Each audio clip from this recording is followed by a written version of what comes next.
ta ba na gani masoyiyata. Ki dube na a rayuwata idan ba ke zan sha wuya. Soyayya ta da ni da ke ban taɓa yin tunani ba.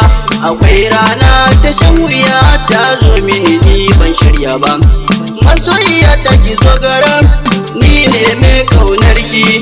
A kullum dare da rana idan na kwanta gurin bacci na tunanin ki nake masoyiya. Soyayya sa'a a rayuwa amma in kai dacewa.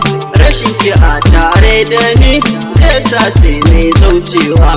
Masoyiya ta ki zo ki gani na shafa ma a rayuwa.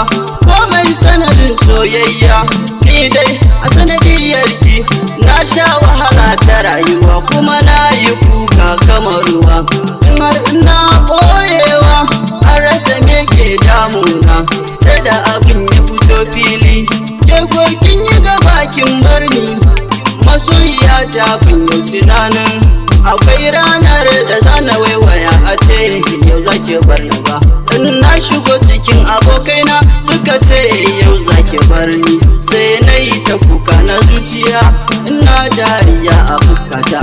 A zuciyata ni kaɗai na san abinda nake ji a rayuwa.